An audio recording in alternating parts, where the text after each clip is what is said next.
La lepra es una enfermedad cutánea en la piel que técnicamente hasta el día de hoy,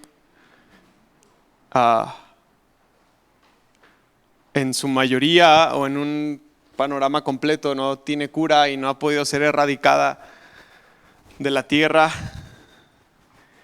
y que existe al menos desde hace más de 4,000 años. La lepra es una enfermedad que, si bien hoy en día, gracias a los avances científicos, estamos más o menos bien librados de ella, la lepra era una enfermedad que atormentaba a los pueblos, a las naciones enteras en siglos pasados.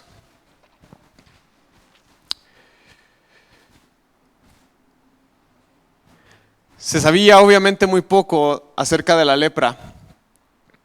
La lepra era una enfermedad en la piel, como ya lo dije, que regularmente convertía la piel en color blanca, se empezaba a endurecer, más o menos así como los mezquinos, pero en toda la piel, a tal grado que empezaban a salir como bolas en las manos, en las extremidades o en la piel, de tal forma que inclusive llegaban a cortar la circulación, y había un momento en el que inclusive, por ejemplo, un dedo o una mano podría llegar a estar totalmente seca y se te caía, así, pum,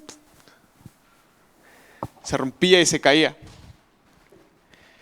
Se conocía muy poco acerca de la lepra en los tiempos de Jesús, y obviamente mucho menos antes de la era del tiempo de Jesús.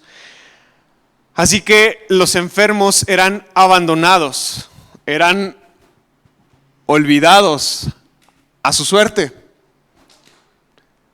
A ver cómo te va.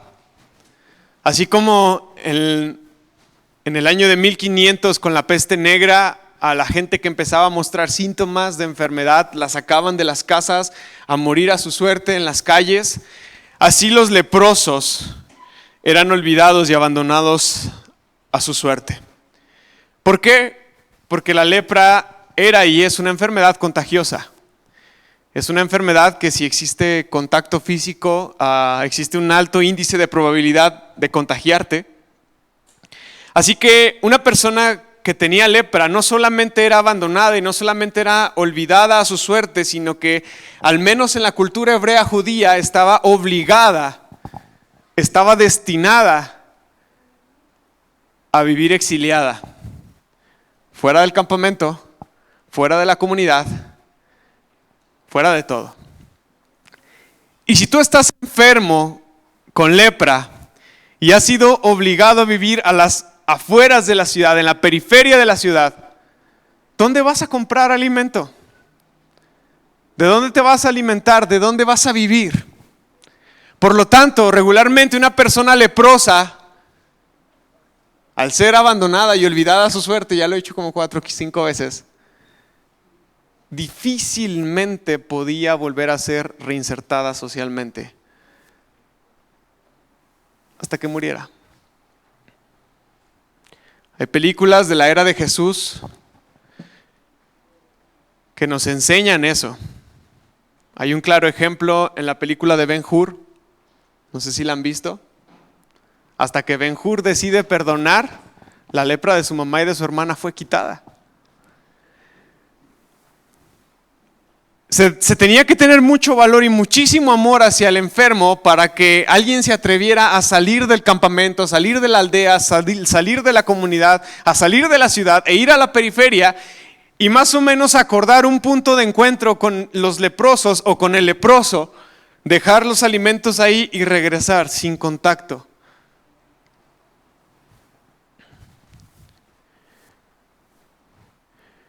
Cuando un leproso estaba enfermo y se encontraba a las orillas de la ciudad, o por alguna razón tenía que entrar o salir de la ciudad, él tenía que ir tocando una campana y tenía que ir gritando: ¡impuro! ¡Impuro! ¡Impuro!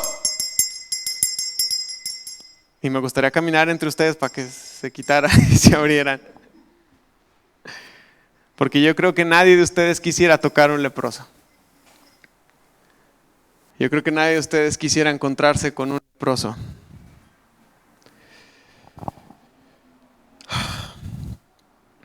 Así que eran expulsados del campamento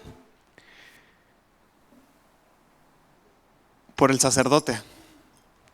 Cuando yo estaba estudiando esto dije, qué difícil tarea era para el sacerdote decidir quién vivía dentro del campamento y quién estaba destinado a morir afuera. Hace algunos días la mascota de la casa sufrió un accidente y tuvimos que sacrificarla. Y si es un perrito y la decisión cuesta tanto, yo pensaba, ¿cuánto le cuesta a un sacerdote tener que decidir quién vive dentro del campamento y quién vive fuera del campamento por la lepra? ¿Cuánto le cuesta a una familia tener que desprenderse de su familiar para posiblemente nunca más volverlo a ver? ¿Cuánto nos cuesta hoy en día despedir a nuestros enfermos de COVID que son ingresados a un hospital para no saber si van a volver?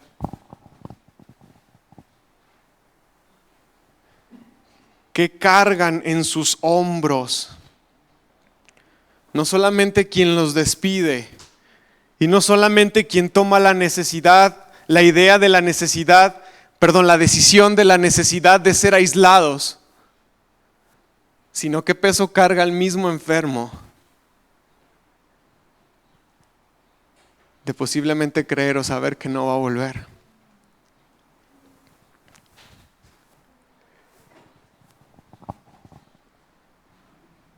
Así que el sacerdote veía al enfermo, lo evaluaba, lo sometía a una serie de procesos. Todo esto lo encuentran en Levítico capítulo 13, a una serie de procesos de observación, verificación. Lo aislaban 7 días, regresaba, veían si la enfermedad crecía, lo volvían a aislar, regresaba 7 días, si la enfermedad crecía, era declarado inmundo y lo lanzaban fuera del campamento a su suerte a morir. Así que cuando un enfermo, un ser humano, hombre o mujer, era declarado leproso, estaba obligado a vestir vestiduras rasgadas, a no peinar su cabeza, a no rasurar su rostro, en caso de ser hombre, a cubrir de su labio superior hacia arriba su rostro, y a que si se encontraba cerca de otra persona tenía que gritar inmundo, para así vivir al margen de la sociedad. Eso es lo que hacían los sacerdotes. Tomaban esas difíciles decisiones y marcaban el destino de las personas. En Marcos capítulo 1, versos 40 al 45, Marcos capítulo 1, versículos 40 al 45, nos relata la historia de un leproso. Y dice así la escritura en la NTV, Nueva Traducción Viviente: un hombre con lepra se acercó, se arrodilló ante Jesús y le suplicó que lo sanara. Si tú quieres, puedes sanarme y dejarme limpio, dijo. Movido a compasión, movido a misericordia, Jesús extendió la mano y lo tocó y le dijo: sí quiero, queda sano. Y al instante la lepra desapareció y el hombre quedó sano. Entonces Jesús lo despidió con una firme advertencia: no se lo cuentes a nadie. En cambio, preséntate ¿ante quién? Ante el sacerdote y deja que él te examine. Lleva contigo la ofrenda que exige la ley de Moisés a los que son sanados de lepra, Levíticos 13, y esto será un testimonio público de que has quedado limpio. Pero todas las historias tienen un pero. El hombre hizo correr la voz proclamando a todos lo que había sucedido. Como resultado, grandes multitudes pronto rodearon a Jesús, de modo que ya no pudo entrar abiertamente a ninguna ciudad. Tenía que quedarse en lugares apartados, pero aún así gente de todas partes seguía acudiendo a él. Amén. El relato de la sanidad de este leproso, hermanos, es sumamente importante. Es tan importante que los 3 evangelios lo tienen. Es tan importante que para Lucas este fue el primer milagro de sanidad que Jesús hizo. Antes ya había liberado personas endemoniadas, pero para Lucas este fue el primer milagro de sanidad que Jesús hizo. Ya sabemos que en Marcos es el tercero, el cuarto o hasta el quinto milagro que Jesús ya había hecho. Pero es un relato tan importante que los 3 evangelistas deciden considerarlo al escribir el evangelio de Mateo, Marcos y Lucas. Es importante este momento de sanidad, porque aunque sin duda alguna el Señor Jesús sanó a muchísimos otros leprosos, este por ser el primero tuvo un valor especial. Ya les dije, la lepra no tenía cura.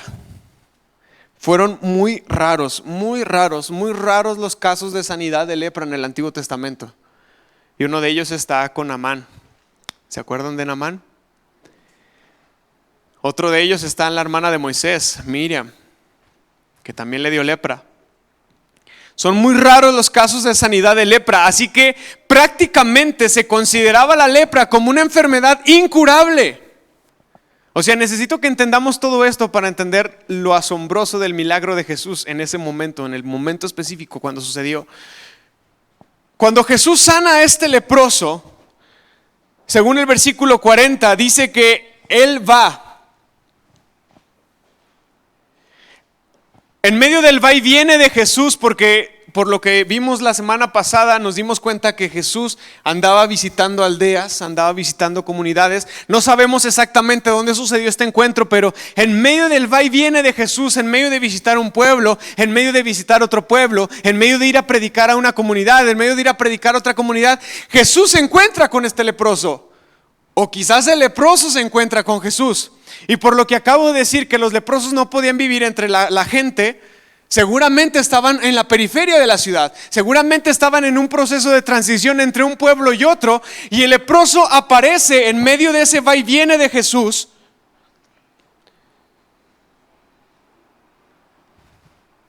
Y dice el evangelio de Lucas que este hombre tenía una lepra muy avanzada.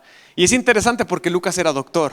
Entonces Lucas nos da este detalle de la enfermedad y él dice: este hombre leproso tenía una lepra muy avanzada. Entonces no era una simple mancha, no era que posiblemente tuviera 2-3 meses de que lo habían exiliado del campamento. Seguramente tenía una vida afuera del campamento. Seguramente gran parte de su rostro, de su piel, ya estaban desfigurados por la lepra. ¿Han visto a la mole? Algo más o menos así genera la lepra: piel rígida, dura, quebradiza, que se cae. Y entonces este hombre leproso, en cuanto ve a Jesús, se le lanza, se arrodilla y le clama y le dice: Señor, si tú quieres, puedes sanarme, puedes limpiarme.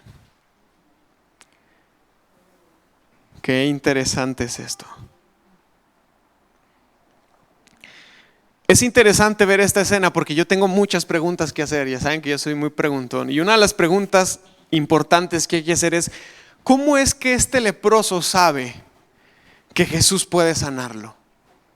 Acuérdate que el leproso no puede vivir en medio de la comunidad. Él no puede saber de los milagros de Jesús. ¿Cómo es que este leproso ve algo especial, ve algo particular en Jesús y le dice: si tú quieres, puedes sanarme?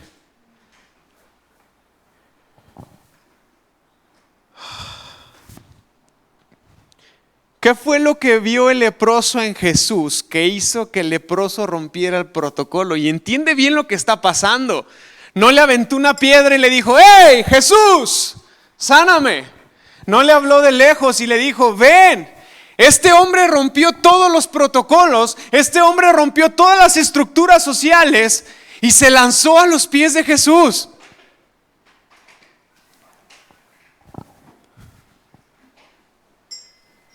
¿Qué harías tú si un enfermo de COVID se te lanza a los pies para pedirte que lo ayudes? Y está tosiendo, y está sudando, y está sacando todas sus toxinas a diestra y siniestra. ¿Te quitas? ¿No? Vemos que este leproso rompe el protocolo. Pero lo más importante de este hombre es que él entendía el perfecto balance que existía entre poder y voluntad. Lo voy a volver a decir y luego quiero que lo repitan conmigo. Este hombre entendía el perfecto balance entre poder y voluntad. ¿El balance entre qué? Poder y voluntad. Poder y voluntad. Porque una cosa es poder y otra cosa es querer.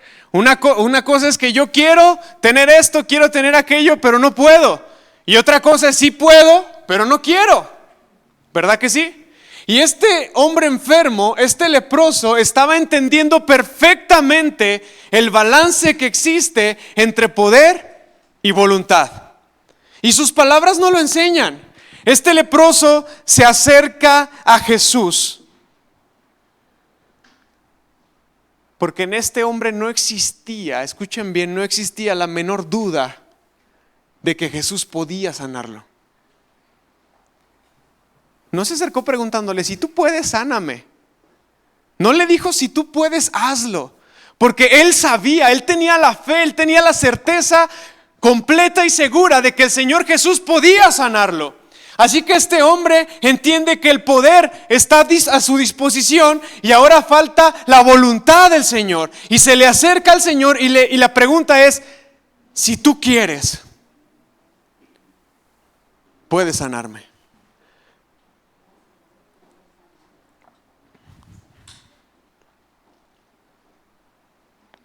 La duda surgía en el momento de preguntarse si el Señor quería sanarlo. Por eso este sermón se titula así, si tú quieres. Si tú quieres. Señor, si tú quieres. Si tú quieres, puedes sanarme y quedaré limpio, le dice este leproso. Y es interesante ver esta escena tal cual, hermanos, porque si nos metemos en la escena, si intentamos vivir la escena,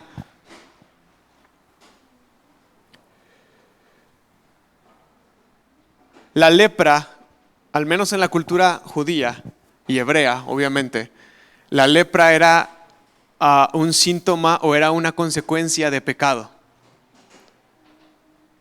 Así que ya te imaginarás, si alguien está leproso, es porque algo malo hizo. Si alguien le dio lepra, es porque seguramente o se juntaba con leprosos o Dios le mandó ese castigo divino. Ese era el pensamiento que existía en medio de la cultura hebrea en aquel entonces. Así que esta lepra siempre ha sido relacionada con pecado, con maldad, con desobediencia. Y cualquier persona que tuviera lepra, existía la mítica posibilidad de que fuera consecuencia de su pecado. Como ya lo dije y lo vuelvo a repetir, recordemos a Miriam, la hermana de Aarón, que al ella juntarse con Aarón y hablar mal en contra de Moisés y levantarse en contra de Moisés, el Señor mandó lepra en contra de ella. Entonces Aarón se asustó todo y le dijo, Moisés, no la hagas, ¿cómo es posible que esto esté pasando? Y tuvieron que rogar al Señor que quitara la lepra, y aún así el Señor le dijo, me voy a tomar mi tiempo para hacerlo. Pero hay otro personaje, por ejemplo, el siervo de Eliseo, Giezi, y este siervo de Eliseo, Giezi, fue el intermediario entre Eliseo y Naamán cuando Naamán quiso sanar de lepra. Naamán era un extranjero poderoso que vino a buscar a Eliseo por consejo de una de sus esclavas que le dijo, allá en la tierra de Israel hay un hombre que puede sanarte. Y entonces Naamán va a la tierra de Israel buscando a Eliseo, pero obviamente por el tema de enfermedad no se encuentran cara a cara. Y entonces Eliseo manda a uno de sus siervos, su siervo Giezi, y le dice, ¿sabes qué? La forma en la que tú puedes lavarte es que tú vayas y te sumerjas en el río 7 veces y vas a quedar sano. Naamán va al río, va al agua, se sumerge 7 veces, sale del agua y está sano. Entonces Entonces regresa con Eliseo y quiere pagarle, quiere darle dinero por ese milagro. Y Eliseo le dice: no lo quiero, no lo necesito. Pero Giezi se corrompe en su corazón y cuando va y despide a Naamán, le miente. Y le dice: ¿sabes qué? Mi siervo Eliseo sí requiere de tu ayuda. Y le pide ropa, le pide unas piezas de oro y de plata. Y cuando Giezi esconde todo eso y regresa con Eliseo, Eliseo le dice: ¿dónde estabas? Mi espíritu estaba ahí cuando Naamán te entregó las cosas, cuando despediste a Naamán. Así que te digo que la lepra de Naamán se te va a transferir a ti y a tus descendientes. Y dice el texto que en ese momento Naamán salió totalmente blanco, cubierto de lepra.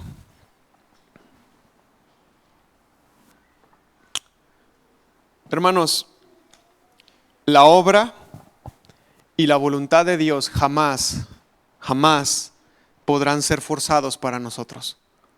¿Me escucho bien? La obra y la voluntad de Dios jamás van a ser forzados por nosotros. ¿Quién eres tú y quién soy yo para decidir sobre la voluntad divina? ¿Está entendiendo el punto al que quiero llegar? ¿Quién eres tú y quién soy yo para decidir sobre la voluntad divina? ¿Será acaso posible que nosotros podemos tomar la voluntad divina y hacer con ella lo que nosotros querramos? ¿Podemos hacer eso? Mucho cuidado, porque existen hombres y mujeres que enseñan que sí. Mira, si tú haces esta manda, mira si tú pagas de esta manera, mira si tú te sacrificas así, mira si tú me das una ofrenda, mira si tú me entregas esto, entonces yo voy a orar a Dios y tú vas a ser sano.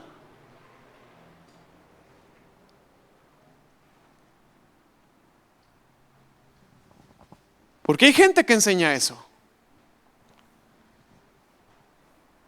Hay tradiciones que nos hacen creer que por nuestro esfuerzo humano, que por nuestra paga, podemos alcanzar el favor de Dios. Hay gente rica que calma su conciencia dando abundancia de dinero a los templos pensando que sí puede conseguir el favor de Dios. ¿Será acaso que nosotros podemos tomar la voluntad de Dios y hacer con ella lo que nosotros querramos? Jamás. Hay hombres y mujeres que se han encargado de enseñar a otros que podemos pactar, que podemos decretar, que te dicen: tú solamente decreta que eres sano, tú solamente di que esto, tú solamente pacta con Dios aquello. Eso no es bíblico por ningún lado donde usted lo vea. Así que jamás se deje engañar. No se dejen engañar.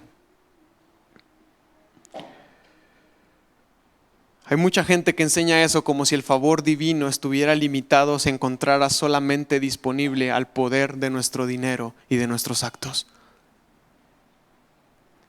Y te voy a decir algo: el poder divino está al alcance de los pobres, de los que no tienen para pagar. Porque si se acuerdan, eso es el ágape. El ágape de Dios es un amor que está dispuesto a dar y que jamás espera que se devuelva el favor. Eso es el amor ágape y ese es el amor ágape de Dios. Pero ¿qué acaso no pensar de esa manera le quita a Dios su soberanía y lo convierte en un ser inanimado o en un objeto que no tiene voluntad, que solamente respondería a nuestros decretos y a nuestras oraciones y a nuestras ofrendas? Si pensáramos de esa manera, ¿no estaríamos convirtiendo a Dios en un objeto? ¿En un ser sin voluntad que solamente va a responder cuando yo le hable, que solamente va a responder cuando yo le pida? Tenemos que quitarnos esa idea de nuestra cabeza. Porque este leproso nos da una gran lección de fe y acción. Este leproso le dice: si tú quieres, puedes sanarme. Yo sé que tú puedes. Yo sé que tú puedes quitarme este cáncer. Yo sé que tú puedes trabajar conmigo en esta área. Yo sé que tú puedes hacer que los cielos se abran. Yo sé que tú puedes darme un excelente trabajo. Yo sé que tú puedes hacer muchas cosas. Y no estoy aquí para obligarte, no estoy aquí para torcerte la mano, estoy aquí para preguntarte, Señor, si tú quieres. El perfecto balance entre poder y querer. Esa actitud, que es una actitud de adoración, tiene que encontrarse en nosotros como se encontraba en este hombre que tenía lepra. Este hombre le está diciendo a Jesús: yo sé que tú puedes, y vengo y rompo con todos los protocolos sanitarios porque sé que tú puedes. No tengo la menor duda de eso, solamente necesito saber si tú, Señor, si tú quieres. Y eso será suficiente para que yo quede sano. Bien enseña Santiago y dice, habla de los hombres ricos, dice, esos hombres se la pasan diciendo mañana y pasado mañana, y voy a tener y voy a comprar y voy a hacer. ¿Y qué le dice Santiago? Tranquilo. Si Dios quiere haremos esto, y si Dios quiere haremos aquello, porque al final del día es la voluntad de Dios y Él es soberano sobre todas las cosas. Este perfecto balance entre poder y querer, entre poder y voluntad que entendió este hombre, debe de ser nuestro referente, debe ser nuestro faro para aprender a buscar el favor de Dios. Debemos de acercarnos al Señor con fe y con la humildad y mansedumbre necesaria para buscar ver su voluntad en nuestra vida y no la nuestra. Amén. Amén. La voluntad de Dios en nuestra vida y no la nuestra. ¿Cómo fue que respondió Jesús, hermano? Apenas llevamos un versículo. ¿Cómo fue que le respondió Jesús? ¡Sí quiero! Se limpió. Otras versiones me gusta mucho porque es bien imperativo. ¡Sana ya! Sana ya, le dicen en algunas otras versiones, NTV. Queda sano, con signos de exclamación. Yo sí quiero, sé sano. Pero antes de que Jesús hablara, Jesús hizo una cosa. ¿Qué fue lo que hizo Jesús? Fue movido a compasión o a misericordia. Y quiero hablarte acerca de la compasión el día de hoy, al menos en el griego original, porque la palabra compasión en griego significa que se removieron todas las entrañas de Jesús. Se removieron todas las entrañas de Jesús porque se creía o se pensaba que en las entrañas, aquí adentro, se guardaba el amor y la piedad. Y yo creo que todavía lo seguimos sintiendo porque todavía de vez en cuando sentimos un no sé qué, que no sé cómo, que de repente nos hace sentir el deseo de ayudar a alguien, de hacer algo, de abrazar a alguien, de acompañar a alguien. Así que desde la cultura griega se creía que la compasión era un remover de entrañas que nos hacía actuar en justicia y actuar en piedad. Y entonces el Señor Jesús sintió esa compasión dentro de Él. Y cuando el Señor Jesús siente esa compasión dentro de Él, hizo lo que ninguno de nosotros haría. Lo tocó. Lo tocó. Tocó a este hombre. Y le dijo, yo sí quiero. Sé sano. Sé limpio. Aquí está el corazón y la voluntad divina. La voluntad de Dios se mueve cuando hay fe en el hombre. Lo voy a volver a decir. La voluntad de Dios se mueve cuando existe fe en el hombre. Por eso el Señor Jesús no se equivocó al decir, si tú tuvieras fe como un grano de mostaza, tú podrías decirle a ese monte que se mueva y se movería. El problema es que leemos tan literalmente la Biblia que a veces ni entendemos lo que Jesús quiso decir. Pero el grano de mostaza es de los más pequeños granos que existen y es de los que generan los árboles más grandes y frondosos que hay. Cuando la fe es sembrada realmente en el corazón, en una tierra fértil, y es ejercitada, y es regada, y es abrazada esa fe, hermano, hermana, nuestra fe puede lograr imposibles, puede mover montañas. Así que la voluntad divina se mueve cuando encuentra fe en el hombre. Siempre los actos de fe son los que obtienen los milagros de Jesús. Y si no me crees, lee los evangelios. Difícilmente Jesús hizo un milagro si no había fe. De hecho, hay porciones en los evangelios que dicen, y Jesús se fue de ahí sin hacer ni un solo milagro porque no había ¿qué? Fe. ¿Qué se necesita para que la voluntad divina se mueva? Fe. Se necesita de fe. Pero se necesita de una fe viva y una fe activa, no una fe teórica. Hace 3 semanas, creo, o un mes, el pastor predicó acerca de un endemoniado que estaba en medio de la sinagoga. Un hombre que estaba en medio de la reunión de iglesia y que cuando Jesús apareció, el endemoniado habló y dijo: ¿qué tienes con nosotros, Jesús, Hijo de Dios? Esa es una fe teórica. Ese demonio sabía quién era Jesús. Hay mucha gente que sabe quién es Jesús y piensa que eso es fe. Error.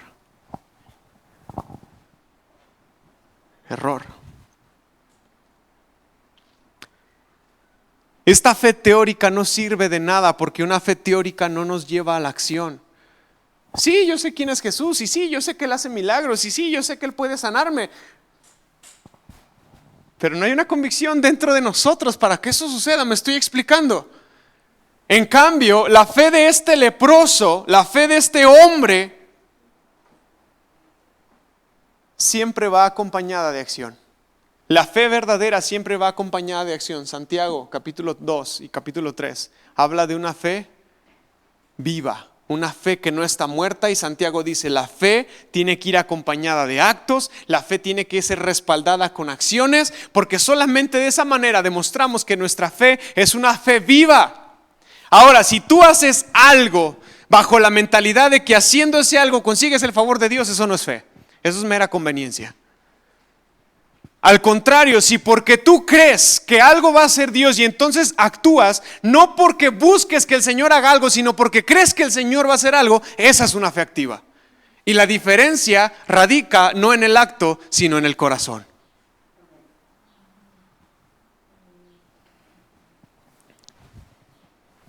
Así que esta clase de fe es la que es necesaria para mover la voluntad divina. Es una fe que va acompañada de acción, una acción que evidencia esa íntima convicción del ser.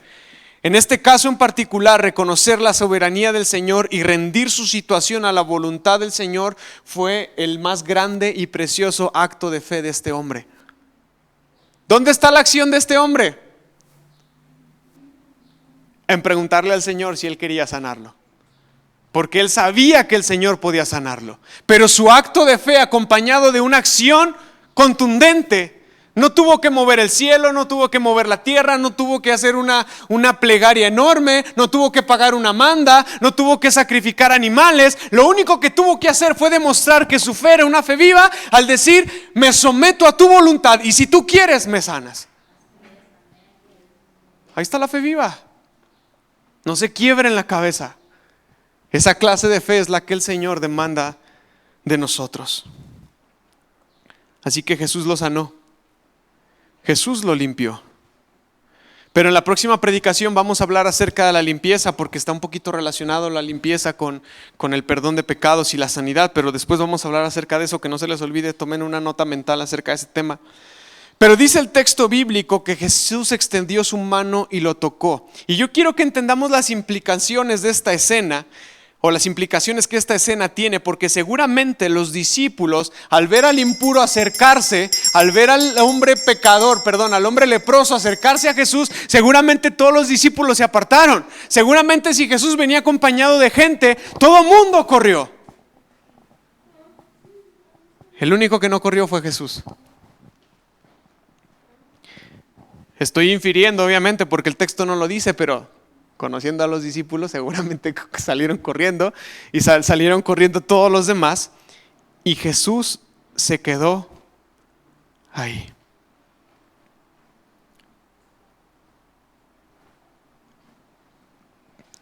Jesús respondió a su más grande sentido de vocación y de misión, que es servir salvar y sanar.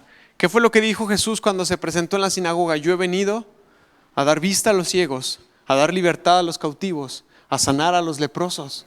El Señor Jesús anunció en varias ocasiones que uno de sus sentidos de misión era dar libertad, dar sanidad. Y recordemos, conforme vimos a la predicación pasada, que el mayor sentido de misión de Jesús era predicar el evangelio para después morir y salvarnos. Así que Jesús, respondiendo a este sentido de misión y de llamado que Él tiene, extiende su mano y lo toca y le dijo: sí quiero, sé sano ya. Y al instante la lepra desapareció. Y quiero que pongan atención a lo que voy a decir a continuación, porque yo pienso que esto explica por qué hemos visto o por qué nunca hemos visto la mano de Dios obrando. Y es lo siguiente: jamás veremos obrar ni suceder los milagros de Jesús si somos de los espectadores que se alejan. ¿Me escuchó bien? Hermanos, hay que ir a llevar comida al hospital. Y todos sordos. ¿Sabes quién ve la mano de Dios obrando? El que dice: sí, yo voy, ¿qué se ocupa? Yo preparo algo y ahí estamos y nos juntamos con la gente y les damos de comer y oramos por sus enfermos y algunos son sanados. ¿Quién ve el milagro? ¿Quién percibe esas cosas? ¿Quién experimenta esas cosas? Los que no se rajan, los que no dan un paso para atrás, los que dicen: ok, ahí está el leproso, vamos con el leproso. Pero muchas veces nos invitan a trabajar para la obra del Señor, nos invitan a participar y tenemos miles de ocupaciones y tenemos muchas cosas que hacer antes que servir a Dios, y eso ha estorbado nuestra capacidad de ver la mano de Dios obrando. ¿Quieres ver la mano de Dios obrando? Lánzate al ruedo, hermano. Ve con el que no tiene nada, aun cuando tú no tengas nada, y dile: yo no sé cómo Dios te quiere ayudar, pero aquí estoy para ayudarte. Y vas a ver al Señor obrar, vas a ver al Señor abrir los cielos, vas a ver al Señor enviando recursos, vas a ver al Señor sanando. Porque solamente de esa manera funciona la fe. Por eso dice el famoso dicho: a Dios rogando y con el mazo dando. Por eso es necesario que para ver el poder de Dios y la gloria de Dios, uno esté dispuesto y comprometido a que ese milagro suceda. ¿Cómo podemos orar para que el Señor le dé de comer a la gente de la calle si jamás has preparado una torta y la has llevado a un semáforo en una esquina? ¿Cómo quieres ver una respuesta a tus oraciones si no permites que tú mismo seas el ser que encarna esa oración? ¿Cómo queremos que los enfermos sean sanados si ni siquiera estamos dispuestos a acercarnos a orar por ellos? Jamás veremos obrar ni suceder los milagros de Jesús si somos de los espectadores que se alejan.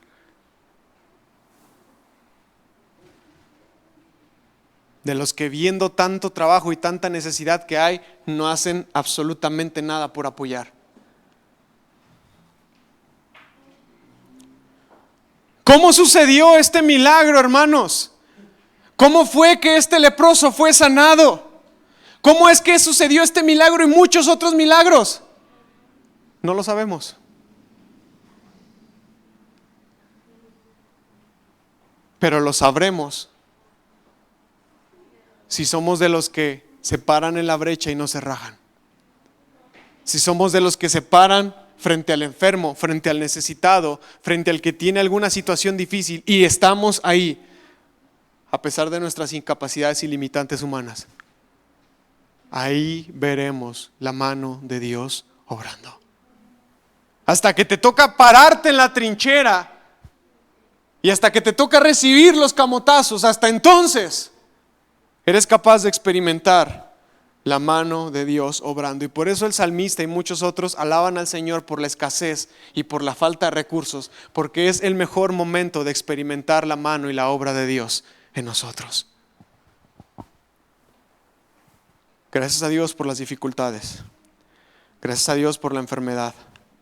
Gracias a Dios por la escasez. Gracias a Dios por los problemas, porque sin ellos no hubiéramos experimentado la mano de Dios. Así que, hermano, la fe estática, la fe teórica jamás funciona.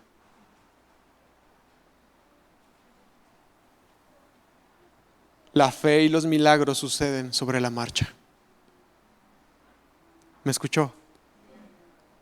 ¿Qué significa esto? Porque no solamente los milagros, dije la fe y los milagros suceden sobre la marcha. ¿Qué significa esto? Que muchas veces inclusive nosotros podemos ir sin creer y sobre la marcha, en el camino, nuestra fe va a ser alimentada, nuestra fe va a ser acrecentada y veremos la mano de Dios. Pero es en el camino, es sobre la marcha. Es sobre la marcha. Esa es una fe viva, una fe que va, una fe que actúa, una fe que abraza, una fe que se queda, una fe que no se raja. Bien dijo Martín Lutero cuando sucedió la peste negra. Dijo, ninguna persona debería de abandonar su cargo y su puesto de vocación por temor. Obviamente ahí hablaba de la gente que estaba abandonando todos sus cargos debido a la peste negra y que se aislaba. Y Martín Lutero dijo al respecto de la peste negra y al respecto de sí mismo como pastor y como persona que visitaba a los enfermos, dijo, voy a lavar mi casa, voy a desinfectar mi casa, voy a guardar las medidas necesarias para mi salud, pero si un enfermo me necesita, yo estaré ahí. Pero si alguien quiere que yo vaya y predique a su casa, yo iré ahí porque esa es mi vocación, ese es mi sentido de misión. Y escapar de él es escapar del llamado de Dios.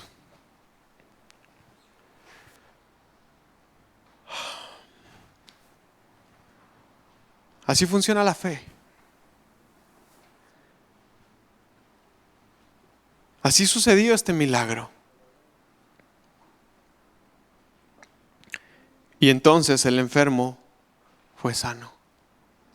¿Qué dice la Biblia? Versículo 42, al instante la lepra desapareció y el hombre quedó sano. Amén.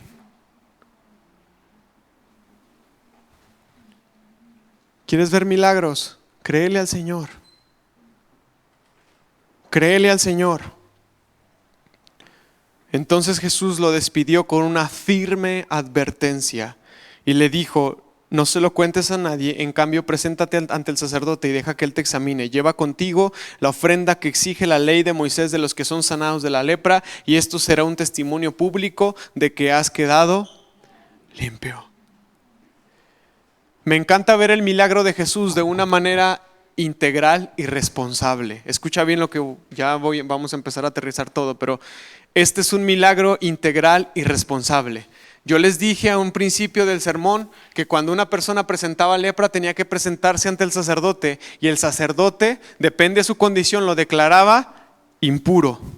Y si esa persona era declarada impura, por voz del sacerdote y por autoridad del sacerdote, esa persona tenía que ir fuera de la ciudad, ir fuera del campamento, ir fuera del lugar de donde viviera la gente de la comunidad y estar destinada a vivir aislada, con ropas rotas, con su cabello sin trabajar, sin arreglar y con la cara cubierta.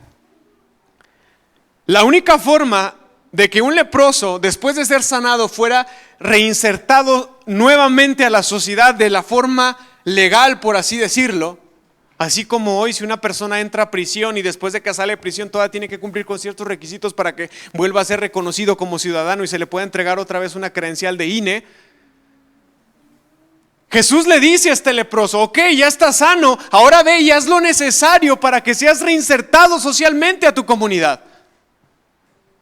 Y es que los milagros de Jesús son integrales y son responsables. Quizás no entiende mucho esto que estoy diciendo, pero el Señor Jesús, si te hace el milagro, te lo hace completo. Y entonces le dice a este leproso, ve y conforme a la ley de Moisés, conforme a lo que determina tu comunidad, haz tu ofrenda, preséntate al sacerdote para que seas reconocido limpio y puedas volver a tu familia y puedas volver a los que te aman y puedas volver a los que te abrazan. El milagro de Jesús fue un milagro completo y este milagro incluía la reinserción social. ¿Qué no era este leproso? Seguramente la gente decía, ¿qué no era este leproso? Sí lo era, pero ahora está limpio y los sacerdotes lo han declarado puro. Por eso Jesús le dijo, este va a ser un testimonio público. ¿Por qué? Porque la lepra no tenía sanidad. Porque la gente estaba resignada a que la lepra no tenía sanidad. Seguramente su familia ya había dicho: jamás lo volveremos a ver, jamás lo volveremos a abrazar, jamás volverá a estar con nosotros. Imagínate qué increíble escena el encuentro que este leproso tuvo con su familia.